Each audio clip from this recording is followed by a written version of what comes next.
जय जय शंकर हर हर शंकर.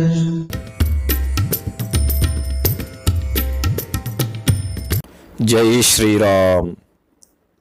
அனுமன் மட்டுமே சீதையைக் கண்டு திரும்பி வந்தார் என்றாலும் அவர் அந்த நிகழ்ச்சிகளை மற்ற வானர்களுக்கு தெரிவித்த விதம் அனைத்து வானர்களும் தாங்களும் சீதையை பார்த்த மாதிரியே மகிழ்ச்சியில் குதித்தனர்.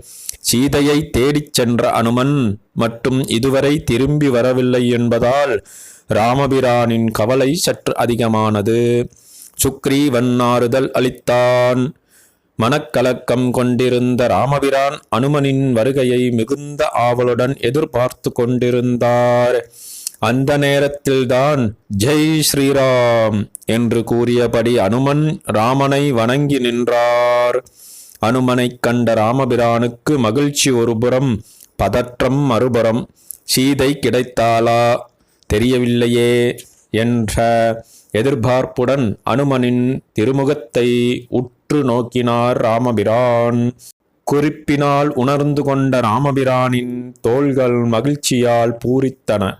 கண்டேன் சீதையை என்று அனுமன் கூறியதை கேட்ட ராமபிரானின் கண்களில் ஒளி வீசியது. கடலால் சூழப்பட்ட இலங்கையிலே கற்புக்குத் தெய்வமான சீதா பிராட்டியாரை என் கண்களால் நேரே கண்டு வந்தேன். இனி உங்கள் ஐயமும் துயரமும் நீங்கட்டும் என்று அனுமன் கூறினார். உங்களது மனைவி என்ற முறையிலும், ஜனகனின் மகள் என்ற முறையிலும், தசரதனின் மருமகள் என்ற முறையிலும், என்னுடைய குலதெய்வம் என்ற முறையிலும் சீதா பிராட்டியார் நன்றாக இருக்கிறார். குடிப்பிறப்பும் பொறுமையும் கற்பும் ஆகிய மூன்றுடன் களிப்புடன் இருக்கும் சீதா தேவியை நான் கண்டேன் என்று அனுமனின் வார்த்தைகள் ராமபிரானுக்கு வலிமையை ஏற்படுத்தின.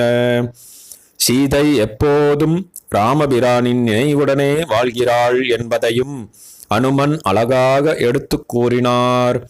ராமபிரான் கொடுத்த மோதிரத்தை வாங்கிய சீதையின் நிலையையும் அனுமன் சொல்ல கேட்ட ராமனுக்கு சோகம் தாங்கவில்லை. எனவே விம்மி விம்பி அழுதார். இன்னும் ஒரு மாதமே உயிருடன் இருப்பேன், அதற்குள் ராமபிரான் என்னை மீட்டுச் செல்ல வேண்டும் என்று சீதா பிராட்டியார் கூறியதையும் அனுமன் ராமபிரானிடம் குறிப்பிட்டார். சீதா பிராட்டி கொடுத்த சூளாமணியை ராமபிரானிடம் கொடுத்த அனுமன் ராமபிரானின் ஆணையை தாம் நிறைவேற்றியதை எண்ணி மகிழ்ந்தார். சீதையே நேரில் வந்து தன் கரத்தை தழுவி கொண்ட உணர்வை அடைந்தார் ராமபிரான். அனுமன் மூலமாக சீதையின் இருப்பிடத்தை அறிந்து கொண்ட ராமபிரான் இனியும் காலதாமதம் கூடாது என்று நினைத்தவராய் வானர வீரர்களை இலங்கைக்கு அனுப்புமாறு சுக்ரீவனுக்கு ஆணையிட்டார். இனி நடக்கப் போகும் அனைத்துமே நல்லவையே, அவை நல்லபடியாக முடியும், நம்பிக்கை வீண் போகாது என்ற உணர்வுடன் ராமபிரானும் சீதா பிராட்டியும் சேர்ந்திட போகும் நாளுக்காக அனுமனின் மனம் தமம் தொடங்கியது.